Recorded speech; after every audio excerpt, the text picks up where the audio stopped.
Hello everyone, welcome to back my computer official school. আজ আমাদের পাওয়ার পয়েন্টের পরবর্তী ক্লাস। এই ক্লাসে আমরা দেখব ইফেক্ট অপশন থেকে কাস্টমাইজ রিফ্লেকশন। আমরা যে কোনো অবজেক্টকে মানে টেক্সট বা কোনো ইমেজকে যদি রিফ্লেকশন ঠিক মতো না দিতে পারি তাহলে কিন্তু সুন্দর তৈরি করতে পারবো না। তো চলুন আজকের এই ক্লাসে কাস্টমাইজ রিফ্লেকশন আমরা ক্লিয়ার করি। তো যারা এর আগের ক্লাস করেছেন এবং যারা নতুন, ক্লাসটি শুরু থেকে শেষ পর্যন্ত করবেন। ছোট্ট একটা ইন্ট্রোর সঙ্গে আমরা সরাসরি কম্পিউটার স্ক্রিনে আসবো।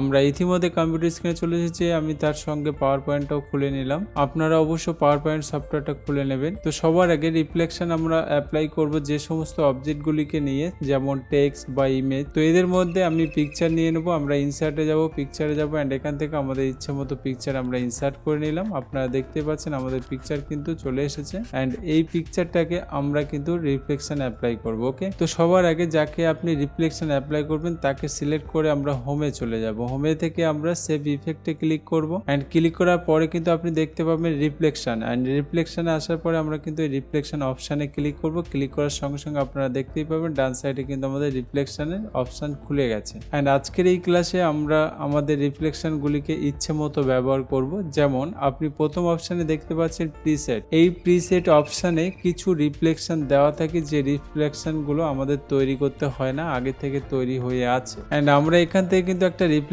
নিয়ে নেব। আপনারা দেখতেই পাচ্ছেন আমরা নিচের দিকে একটু রিফ্লেকশন নিয়ে নিলাম। আপনারা এখানে দেখতেই পাচ্ছেন যে আমরা রিফ্লেকশন নিয়ে নিয়েছি বা অ্যাপ্লাই হয়ে গেছে এন্ড সরাসরি আমরা এই রিফ্লেকশনে যদি ট্রান্সপারেন্সি বাড়াতে চাই তাহলে কিন্তু এখান থেকে বাড়াতে পারবেন, অথবা আমরা যদি ট্রান্সপারেন্সি কমাতে চাই এখান থেকে আমরা কমাতে পারবো। ওকে, আমাদের পরবর্তী অপশন হলো সাইজ। এই সাইজটা কিন্তু কাজ করে রিফ্লেকশনের উপরে। যেমন আপনারা দেখতে পাচ্ছেন নিচেই কিন্তু যে মোবাইলটা দেখাচ্ছে এটা কিন্তু সম্পূর্ণ আমাদের রিফ্লেকশন। এই রিফ্লেকশন সাইজটা কত বড় আছে যদি আমরা একটু কমাতে চাই বা বাড়াতে চাই, এই সাইজ এসে কিন্তু কমাতে হবে এবং বাড়াতে হবে। ওকে, এন্ড আমরা চাইলে এখান থেকে আমাদের ইচ্ছে মতো কমাতে এবং বাড়াতে পারি সাইজে এসে। ওকে, এন্ড তারপরে এই অপশন দেখতে পাচ্ছেন ব্লার। এই ব্লার হলো একটু ধোঁয়াশা বা ঘোলা টাইপের করার জন্য। আপনারা যদি এই ব্লার ইউজ করতে চান তাহলে কিন্তু এখানে ব্লার ইউজ করতে পারেন, কোনো রকম সমস্যা নেই। আপনারা চাইলে ঘোলা মতো করতে পারেন অথবা না চাইলেও না করতে পারেন, কোনো রকম সমস্যা কিন্তু এখানে নেই।